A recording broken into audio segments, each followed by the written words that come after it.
माझं नाव मुरलीधर गहिनाजी भोर. माझा जन्म वडगाव आनंद या ठिकाणी. वडगाव आनंद हे माझं आजोळ 1930 साली जानेवारी महिन्यात माझा जन्म झाला. नंतर बालपणात काही दिवस तिथं गेल्यानंतर पुन्हा आईने मला हिवरे बुद्रुक म्हणजे आमचं गाव या ठिकाणी आणलं आणि तिथं माझं बालपण गेलं. माझे वडील मुंबईला असायचे. एका बोगऱ्याच्या दुकानामध्ये ते काम करायचे. त्या बोगऱ्याचं दुकान होतं मशिनरी, मिल मशिनरीचे चाकं वगैरे असं काय, तिथं ते काम करायचे. आणि तिथून मग गावाला आले की मग गावचं सगळं व्यवस्था पाहून पुन्हा जायचे. माझ्या लहानपणी खेडेगाव अगदी 3-3.5 वस्तीचं खेडेगावातलीच मला माझी मित्रमंडळी. आमच्या घराच्या पुढं मारुतीचं देऊळ होतं आणि त्या देवळापुढं पटांगण होतं. ते वेशीच्या जवळ सगळी मुलं आम्ही तिथं खेळायचो आणि मग जो तो आपल्या तऱ्हेनं कामाला जायचो. आमच्या शाळेचं नाव त्यावेळेला ती ब्रिटिशांच्या काळातली बांधलेली शाळा होती. सर्वात जुनी शाळा जुन्नर तालुक्यात नंबर 2 दुसरी शाळा. त्या शाळेत आम्ही शिकलो. लोकल बोर्डाची शाळा. तिथे माझं 5वीपर्यंत शिक्षण झालं. 6वी-7वीला विद्यार्थी नसल्यामुळं ते वर्ग बंद झाले. मग शेजारच्या 1.5 मैल लांब असलेल्या उंबरज गावात मी शाळेत जायला लागलो. त्यावेळेस माझे 2-3 मित्र माझ्यासोबत होते. 6वी आणि 7वी या 2 इयत्ता आम्ही त्या ठिकाणी शिकलो. आणि 7वी झाल्यानंतर मग जुन्नरला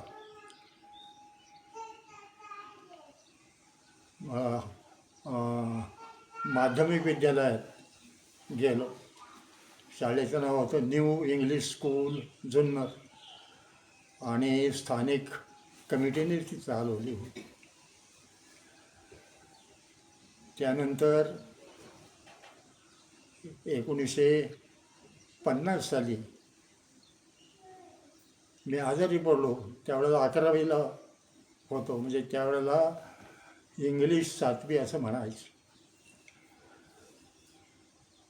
स्पेशलपासून 7वीनंतर स्पेशलपासून म्हणजे 1945 सालापासून मी त्या ठिकाणी आणि राहत होतो मी श्री शिवाजी मराठा वसतिगृह.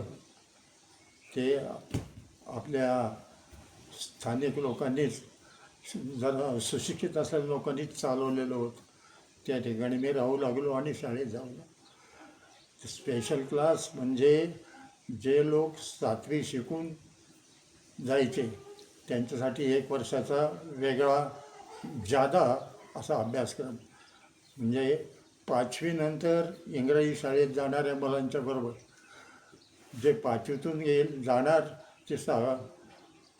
ते 11वीपर्यंत सलग जाणार आणि त्यांच्याबरोबर जाण्याकरता आम्हाला 1 वर्ष अधिक घालवावं लागायचं.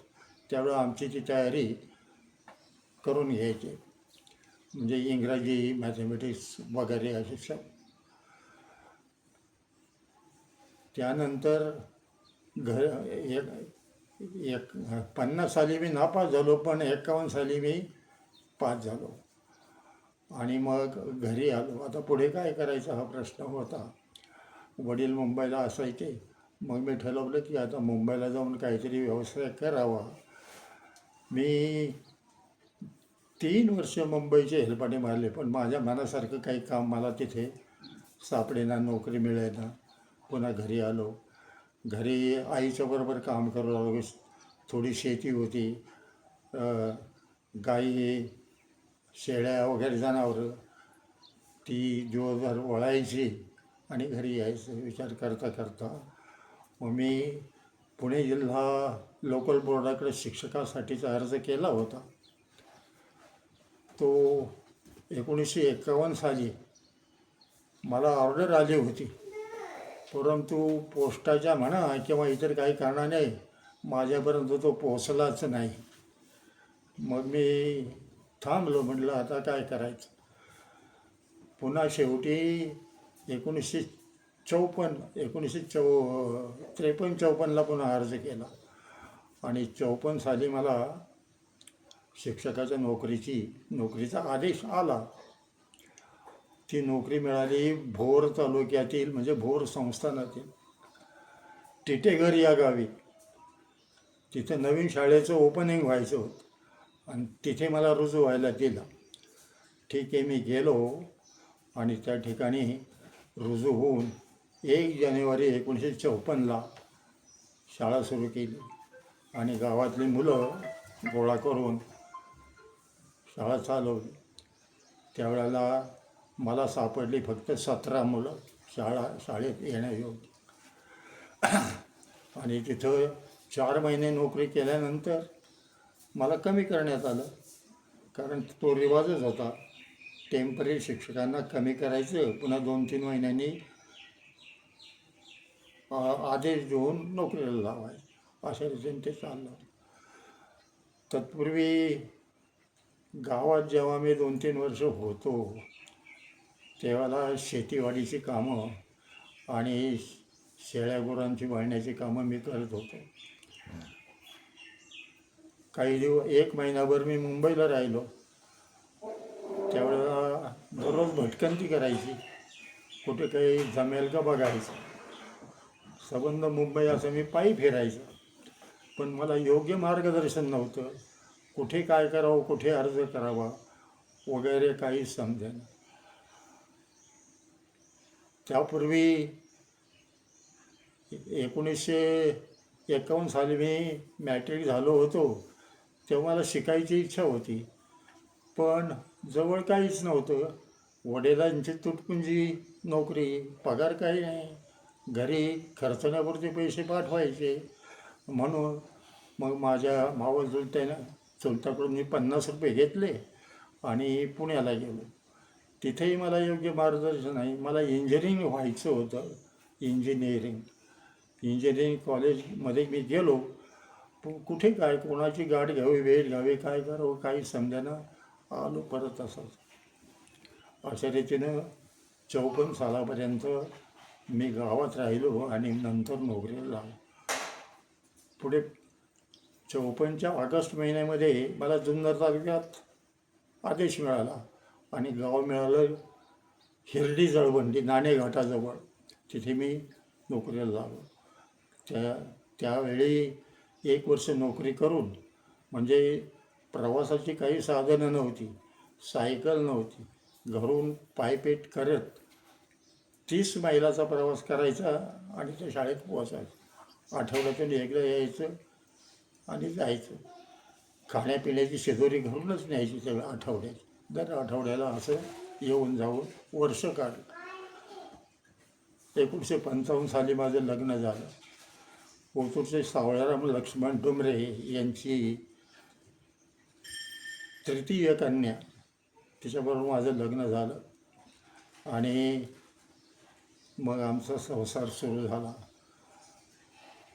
तोपर्यंत मी हट्टाने जुन्नर मागून घेतलं होतं आणि सासऱ्याने आणि त्यावेळेला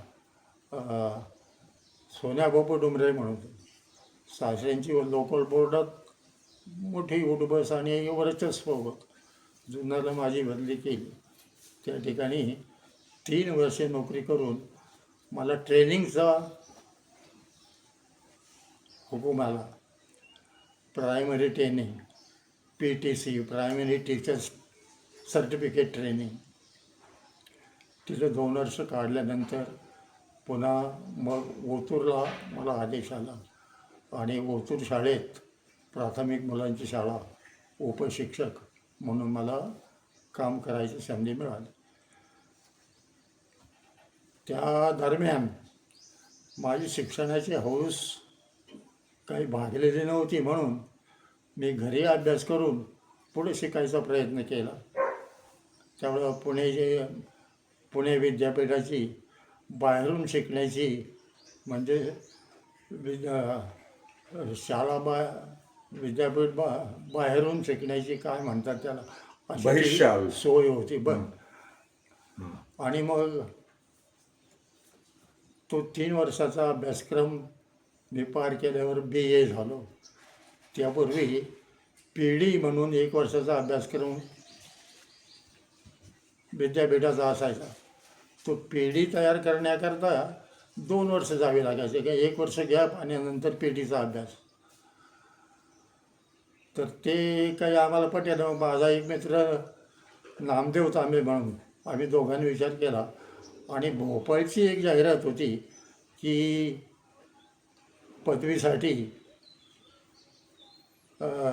1 वर्षात लगेच इंटरमिजिएट या परीक्षेसाठी प्रवेश दिला जाईल भोपाळला. मग PD टाळून आम्ही इंटरमिजिएटसाठी भोपाळला गेलो.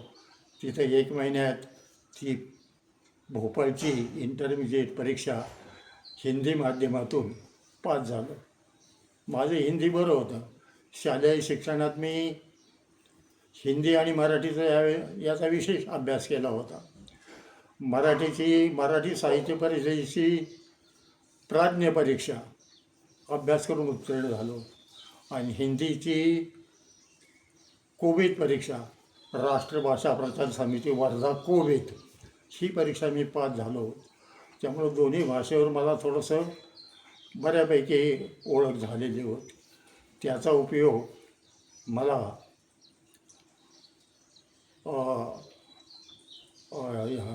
हिंदी स्पेशल घेण्यात, मराठी स्पेशल घेण्यात म्हणजे विद्यापीठात असा उपयोग झाला. म्हणजे हिंदी आणि मराठी घेऊन मी BA झालो. नंतर B.Edला लगेचच 66 साली प्रवेश घेतला आणि हिंदी मराठी स्पेशल घेऊनच मी B.Ed पास झालो. आणि नंतर मग जिल्हा परिषदेकडून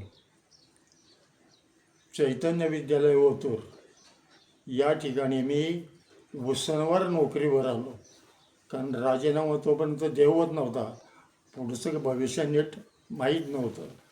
म्हणून त्यावेळेला इथं वामन गुरुजी म्हणजे दाना पाटील गुरुजी ग्रामविकास मंडळाचे सचिव होते. त्यांच्या ओळखीनं मी B.Edसाठी पुण्यात प्रवेश घेतला. त्यावेळेला प्राथमिक शिक्षक संघाने कसबा पेठ पोलीस चौकीच्या मागं 55,000 एक मोठा वाडा विकत घेतला होता. कशासाठी? तर शिक्षकांच्या मुलांना पुण्यात येऊन शिक्षण घेण्याकरता राहण्यासाठी. त्या ठिकाणी आम्ही राहू लागलो दोघेजण. आणि B.Edसाठी टिळक कॉलेज ऑफ एज्युकेशन या ठिकाणी B.Edचा अभ्यासक्रम करून 66 साली B.Ed उत्तीर्ण झालो आणि नंतर ओतूरला आलो आणि ओतूर चैतन्य विद्यालयात नोकरीला लागलो. तिथे आल्यानंतर असं वाटायला लागलं की आपण खाजगी संस्थेत आलो. सरकारी नोकरी जर मिळाली असती तर अधिक चांगलं झालं असतं. आपल्याबरोबरचे लोक हे शिक्षण खात्यामध्ये नोकरीला लागून शिक्षणाधिकारी म्हणून वरवर चढत जात आहेत, पण ते आम्हाला काही जमलं नाही. म्हणून चैतन्य विद्यालय ओतूरमध्ये नोकरीला राहिल्यानंतर असं वाटलं की आता इथे राहण्यापेक्षा एखाद्या वेगळ्या शाळेत आपण जाऊन करावं. तेव्हा माझी बदली त्यानंतर डिंगोरे शाळेत झाली. तिथंही शाळेचं नवीन ओपनिंगच होतं आणि मग माझ्याकडून त्या शाळेचं उद्घाटन त्या ठिकाणी झालं आणि 8वीचा वर्ग सुरू झाला. तिथे मी 3 वर्ष नोकरी केली. 8वी 9वी आणि 10वीपर्यंतचे वर्ग चालवले आणि तिथं माझं काही जमेना. मला एक प्रतिस्पर्धी त्या ठिकाणी निर्माण झाला. त्याचे माझे खटके उडू लागले. मग मी पुन्हा आपलं ओतूरमध्ये आलो. ओतूरला आल्यानंतर तिथंच इंग्रजी मराठी हिंदी भाषेचा शिक्षक या भाषांचा शिक्षक म्हणून त्या ठिकाणी मला तासवारीनं काम करायला मिळालं. अशी त्या ठिकाणी सर्व्हिस चालू असताना पुन्हा 1969 साली मला डेंगोऱ्याला बदली केली आणि त्यावेळी 3 वर्ष तिथं राहून मग मी ओतूरला आलो. 71-72 साली. त्यावेळेला मोठा दुष्काळ पडला होता, पाण्याची खूप टंचाई. त्यावेळेला जांभरशीची कामं चाललेली असायची. आम्ही त्यांच्या कामाच्या निमित्ताने इकडं तिकडं फिरत होतो. जांभर सुटणे अशी रस्त्याची, पाटबंधाऱ्याची, पाझर तलावाची कामं रोजगार हमीच्या योजनेत सुरू केली होती. आचार्यजींना कामं चालू होती आणि आमचा आपला शाळेत व्यवसाय चालू होता. 72 नंतर पुन्हा ओतूरमध्ये आल्यावर मग 1985 सालापर्यंत मी ओतूरमध्येच अशा रीतीनं करत राहील. त्या काळात माझ्यापेक्षा ज्युनियर असलेल्या लोकांना पदोन्नती देण्यात येत होती. मला ते खटकायचं. माझ्यापेक्षा ज्युनियर असलेल्या लोकांना पदोन्नती देऊन चैतन्य विद्यालयाचा मुख्याध्यापक करीत. असे 3-4 मुख्याध्यापक त्यावेळेला त्या 2-3 वर्षाच्या काळात, म्हणजे त्यांची नावं आता सांगण्यात काय अर्थ नाही. नंतर मी हट्ट धरला. ग्रामविकास मंडळाच्या सचिवाने वगैरे मला विनंती केली, तुम्ही तुमचा ज्येष्ठतेचा क्रम लावून धरू नका. पण मी ऐकलं नाही. माझ्या ज्येष्ठतेचा क्रम लावून धरल्यानंतर 1985 साली 83 साली त्यावेळेला प्रभारी मुख्याध्यापक म्हणून, कारण त्यावेळी मुख्याध्यापक ते थेटे सर होते. त्यांनी शेवटच्या काळात 2 वर्षाची रजा वगैरे घेतली, म्हणून प्रभारी मुख्याध्यापक म्हणून 1983 साली मी चैतन्य विद्यालयाचा मुख्याध्यापक म्हणून काम पाहू लागलो. आणि 85 साली रीतसर आदेश म्हणून मुख्याध्यापक पद या पदावर मी काम करीत राहिलो. त्यावेळेला शाळेचे वर्ग होते. प्रत्येक वर्गात 3-3 तुकड्या असायच्या. 8वी ते 11वी अशा काळात विद्यार्थी संख्या 1200-1300 असायची. आणि मुख्याध्यापकाचं काम मी करायचं. आणि मग जीव तोडून आपल्या शाळेचा रिझल्ट कसा वाढवता येईल यासंबंधी मी प्रयत्न करीत राहिलो. सहकाऱ्यांना मदतीला घेऊन प्रयत्न करण्याचा, शाळेचा विकास आणि रिझल्ट वाढवण्याचा प्रयत्न करीत राहिलो. आणि जमेल तेवढा प्रयत्न करून मग शाळेची प्रगती कशी साधता येईल अशा प्रयत्नात राहिलो. नंतर 85 साली 1 वर्ष मुख्याध्यापक पदावर राहून मला पुन्हा उदापूर गावी मंडळाने टाकलं. त्या ठिकाणी मुख्याध्यापक म्हणून. उदापूरची शाळा छोटी, 1 वर्ग त्यावेळेला असायचा, 8वी ते 11वी. आणि त्या शाळेवर 3 वर्ष नोकरी केल्यानंतर मी 1988 जानेवारी महिन्यात निवृत्त झालो. आणि निवृत्त झाल्यापासून मग घरीच आहे. थोडीशी काही शेतीवाडी होती, तिथं काम करायचं. तोपर्यंत मुलं मोठाली झालेली होती. मुलं राजेंद्र आणि शिरीष आणि थोरली मुलगी शुभांगी. 1980 साली तिचं लग्न झालं. माझाच भाचा कवडे, बाजीराव नाथू कवडे याला ती दिलेली होती. त्यांचा संसार सुरू होता. ते होते पाटबंधारे खात्यात शिपाई म्हणून काम. आणि इकडे राजेंद्र, तो इथं 10वी झाल्यानंतर 75 साली 10वीची परीक्षा झाल्यानंतर तो म्हणला मला शहरात जायचं आहे, शहरातून शिक्षण घ्यायचं आहे, माझी प्रगती होईल. मग तो 75 साली पुण्याला गेला. त्या ठिकाणी भारत इंग्लिश स्कूल शिवाजीनगरला आहे, त्या ठिकाणी 11वीला प्रवेश घेतला, तिथे पास झाला. पुढे गारवारे कॉलेजमध्ये प्रवेश घेतला, पण सायन्स कॉलेजमध्ये प्रवेश घेतल्यानंतर त्याला काही फार काळ तिथं तो जमेना. त्या काळात त्याने स्वतःच्या कमाईवर म्हणजे शिकावं अशी त्याची इच्छा असल्यामुळे ते मोटार मेकॅनिकलची काही ठिकाणी अनुभवाकरता कामं केली. आणि मग गारवारे कॉलेजचं शिक्षण SY पर्यंत सोडून त्यांनी ती मोटार धंद्याचीच हे सोय पत्करली. मग पहिल्यांदा इथं ओतूरला एक मेटॅडोर घेतली जुनी. त्या मेटॅडोरने दुधाचा धंदा सुरू केला. त्याही पूर्वी त्याने 2-3 व्यवसाय केले. एक विटाची भट्टी काढली, ती 2-3 वर्ष चालवली.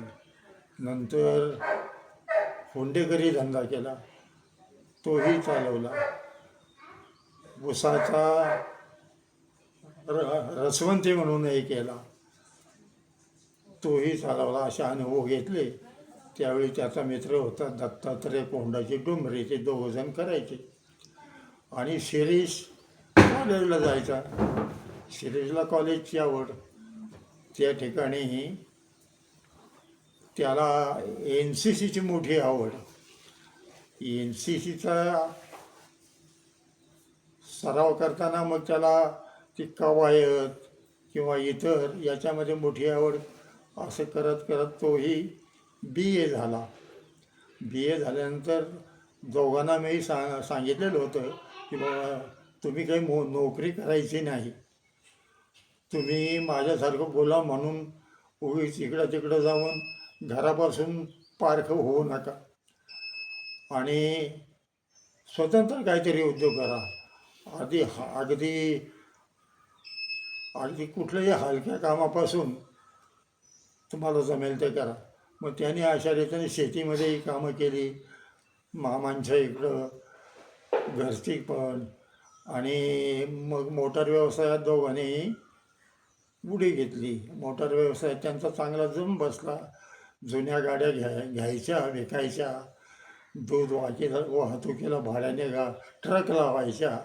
अशा रीतीनं 2-3 ट्रक घेतले. त्यानंतर गाड्या 7-8-10 गाड्या विकत घ्यायच्या, विकायच्या. असं करता करता त्यांनी आपला जम चांगला बसवला. त्यावेळेला रात्रीचं उठून दूध वाहतुकीला ते लांब जायचे, मावळात जायचे आणि डोंगरदऱ्या करून दूध गोळा करून ओतूरच्या शासकीय डेअरीमध्ये ते आणून पोचवायचे. असं करता करता त्यांचे दिवस चालले.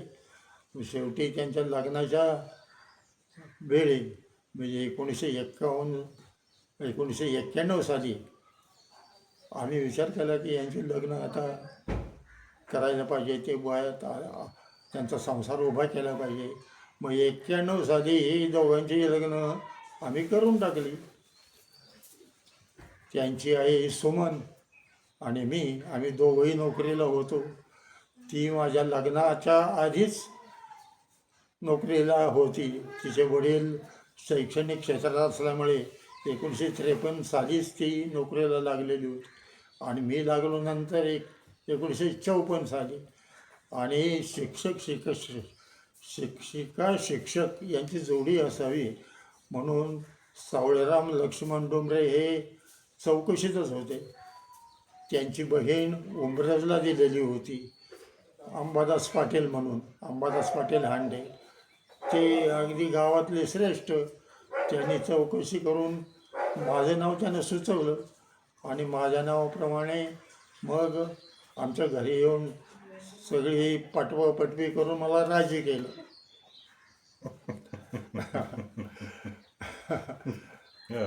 मग आमचं लग्न झालं 1955 साली, 13 मे 1955. आणि दोघं जुन्नरला, मग त्यावेळेला जुन्नरला बदली करून घेतली होती. तिथं आम्ही संसार आणि नोकरी चालू केली. नंतर 60 साली PTC परीक्षा म्हणजे ट्रेनिंग परीक्षा उत्तीर्ण झाल्यानंतर आमची बदली ओतूरला झाली. तेव्हापासून ओतूरला आमचा व्यवसाय आणि संसार चालू होता. इकडून मुलांचं 91 साली आम्ही लग्न ठरवलं. मुलासाठी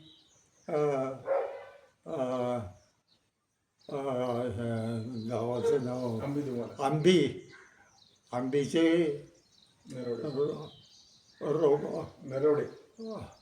नरवडे. त्यांची मुलगी ती ही हुशार असायची. राजूचं लग्न त्या मुलीच्याबरोबर ठरलं, त्याप्रमाणे ओतूरमध्ये लग्न लावून दिलं. त्याच्या आधीच नंदूचं लग्न झालं. त्याने गावातच जुळवाजुळव करून पानसऱ्यांची मुलगी गाठलेली होती. मग त्यांचं लग्न नंतर करून दिलं. अशा चैतन्य विद्यालयामध्ये दोघांचे लग्न झाल्यानंतर दोघेही संसाराला लागले. पण राजूला ओतूर नको होतं, त्याला कुठंतरी बाहेर जायचं होतं, म्हणून त्याने पुण्यात व्यवसाय सुरू केला. आणि मग कात्रजला एका मित्राच्या बरोबर त्यांनी तो व्यवसाय सुरू केला. आणि नंदू इकडे चालला. काही दिवस दोघांनी इथं केल्यानंतर राजेंद्र तिकडे गेला. दोघांचा चांगला बसला. नंतर शिरीष म्हणजे नंदू इथे ओतूरलाच राहिला आणि राजेंद्र येऊन पुण्यातून करू लागला. दोघांनी आपलं बसस्थान बसवलं. त्याच वेळेला नुसत्या गाड्यावर त्यांचं ठीक होईना म्हणून मग जमिनीचे व्यवहार सुरू केले. विक्रीला निघालेल्या जमिनी घ्यायच्या आणि 4-2 वर्ष सांभाळून विकायच्या. त्यामुळे आता जमिनीचे पैसे सतत वाढतच असतात, जमिनीची किंमत. आणि त्या दरम्यान मग तो गाळा करून मग त्यांनी जमिनीमध्ये बरेच पैसे मिळवले. आणि मग राजूने या ठिकाणी एक जमीन घेतलेली होती स्टँडच्या जवळ. त्याचप्रमाणे बोट्याला 10 एकर जमीन घेतली होती. आणि नंदूने नंतर जमीन विकत खरेदी करत अशा प्रमाणे वडगाव, आनंदला, आळ्याला आणि बोरीला अशा जमिनी घेतल्या.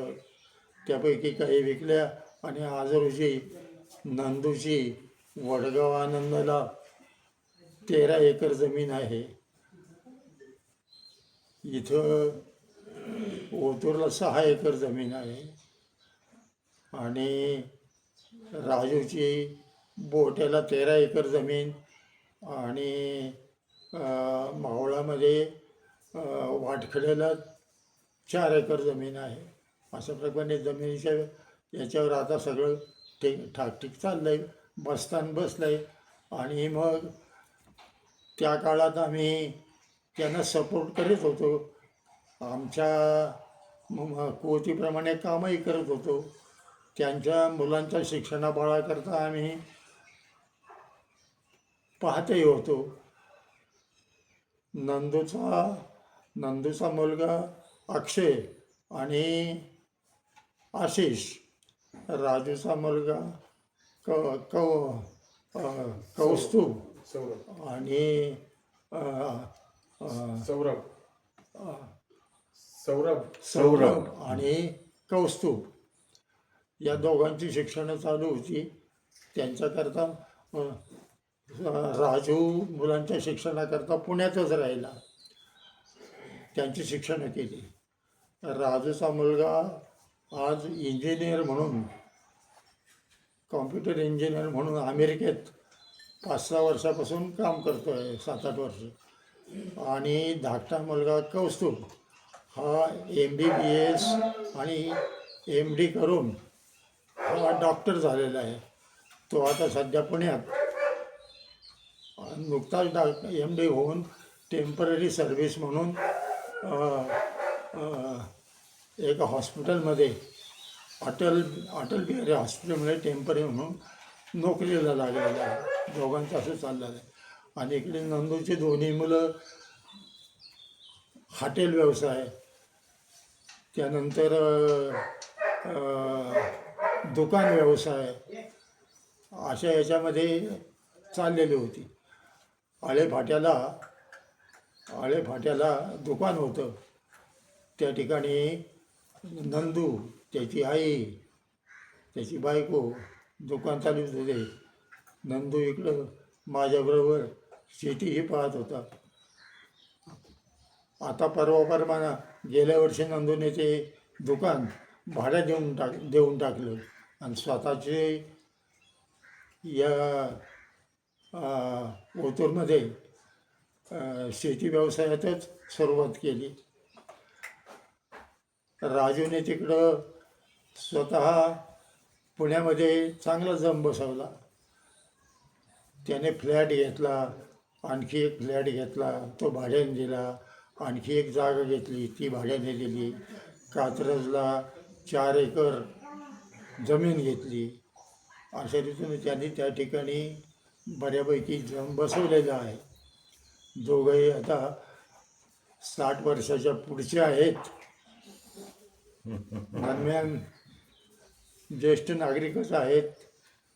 ओतूरला मी ज्येष्ठ नागरिक म्हणून आमच्या ज्येष्ठ नागरिक संघामध्ये दर महिन्याच्या मीटिंगला दररोज असा जात असे. आता मला काही जाता येत नाही. नंदू जात असतो, तो सभासद झालेला आहे. त्या ठिकाणी मग टाईमपास करत असायचं. आता मी जागेवरच आहे, नंदूकडे आहे, या ठिकाणी आहे. परंतु मला काही इथं करमत नाही. या ठिकाणी फक्त ही घरातली 4 माणसं सोडून बाकी कोणीच पाहायला भेटायला मिळत नाही.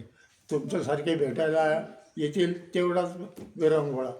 मला असं वाटतं की मी गावात राहावं. माझ्या ओळखीपाळखीचे निदान जाता येताना मला लोक तिथे दिसतील, भेटतील, बोलतील आणि त्या ठिकाणी माझा टाईमपास होईल. माझे दिवस बरे जातील. तो योग काही अजून येत नाही. त्यांना मी म्हटलं गावात आपली जागा आहे, तिथं इमारत बांधा. कधी काळी त्या ठिकाणी तुम्हाला राहता येईल. पण त्यांच्या काही डोक्यात वेगळंच आहे, अजून काही जमत नाही.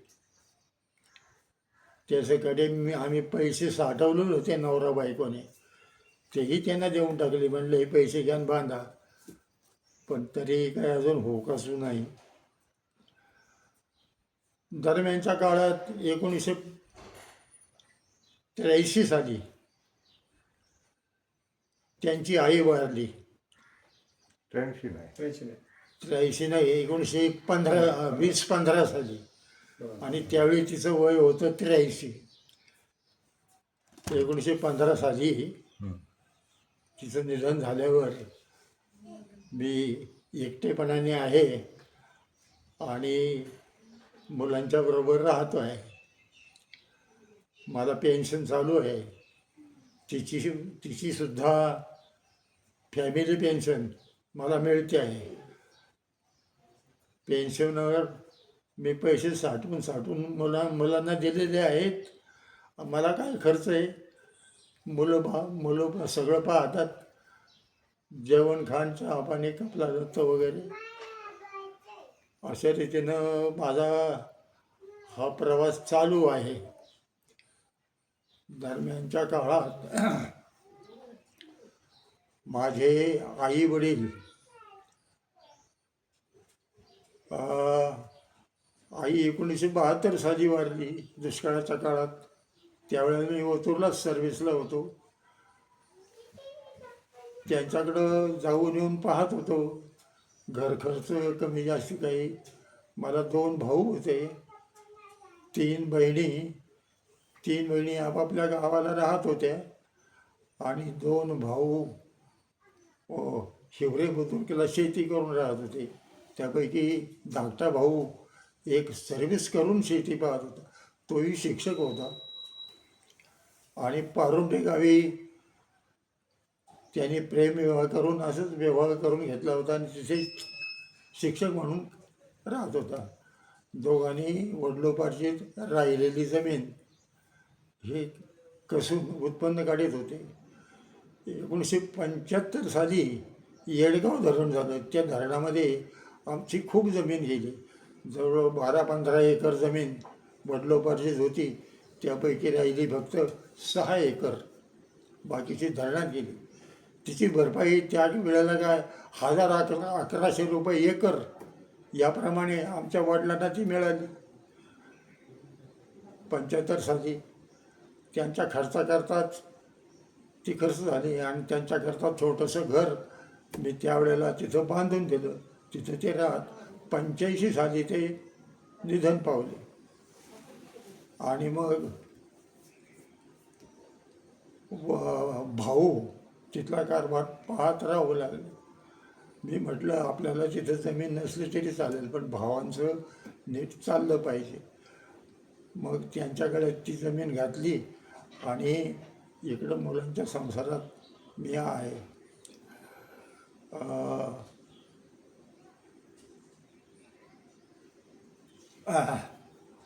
माझ्या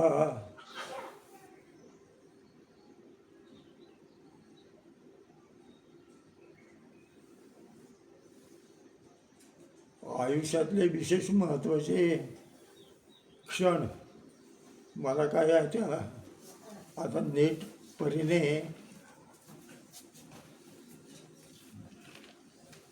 आठवतही नाही आणि सांगताही येणार नाही. पण अनेक सुखदुःखाचे क्षण माझ्या वाट्याला आले. कधी मला एक वेळ भाकरी खाऊन दिवस काढावे लागले. कधी माझ्या मित्रमंडळींच्या सहवासात राहून काटकसरीने दिवस काढावे लागले. म्हणजे शिक्षणाच्या काळामध्ये असे काही प्रसंग आले पण सगळं तोंड देऊन मी निभावून गेलो. मूळतःच गरिबीतून वर आलेलो त्यामुळे अतिशय काटकसरीचा स्वभाव माझ्या नसानसात भेटलेला आहे. मला गरजेपुरतं सगळं हवं आहे. गरजेपेक्षा जास्त असेल तर ते मला नको असतं आणि त्यामुळं सध्या देखील आता हे मुलांच्या संसारामुळे मला गरजेपेक्षा अनेक गोष्टी दिसतात. त्यामुळं मला ते आवडत नाही. परंतु मुलांच्या संसारात जास्त लक्ष घालू नये. ज्येष्ठ नागरिक संघाच्या माध्यमातून मी ती शिक्षण घेऊ. आपण निवृत्त झाल्यानंतर मुलांचे संसार पाहत राहावे. कसे का चालेनात त्यांच्यामध्ये लुडबुड करू नये. त्यांनी सल्ला विचारला तरच द्यावा. बाकीचं काही बोलू नये. आणि तशा पद्धतीने माझं आता ते चालू आहे. मुलं मला सल्लाही विचारित नाहीत मीच कधी कधी विचारतो हे कसं झालं, ते काय केलं, तेवढं पुरतं ते बोलतात. थोडक्यात ऐकलं, कळलं ते समजावून घ्यायचं, न कळलं ते सोडून द्यायचं, पुढं काही विचारायचं नाही. अशा रीतीनं आज चाललेलं आहे. आणि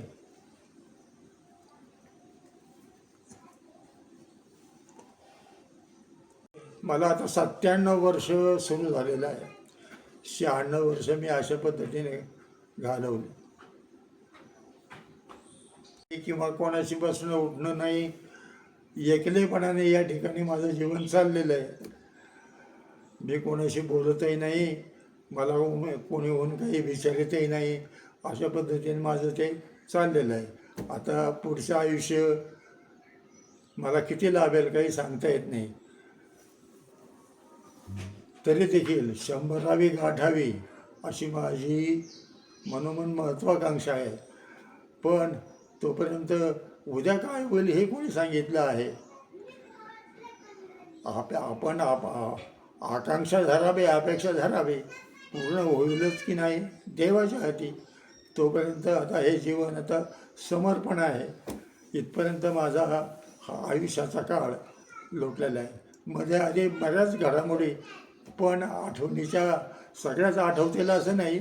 स्मरणशक्ती फार कमी झालेली आहे.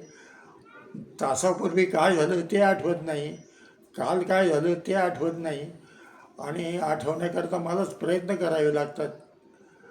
तेव्हा अशा रीतीनं चाललेलं आहे. हीच माझ्या आयुष्याची इतिश्री. धन्यवाद. त्यांना उपदेश करून, विचार देऊन आपल्या पाठीमागं समृद्ध करावं. आम्ही शिक्षण खात्यात असलो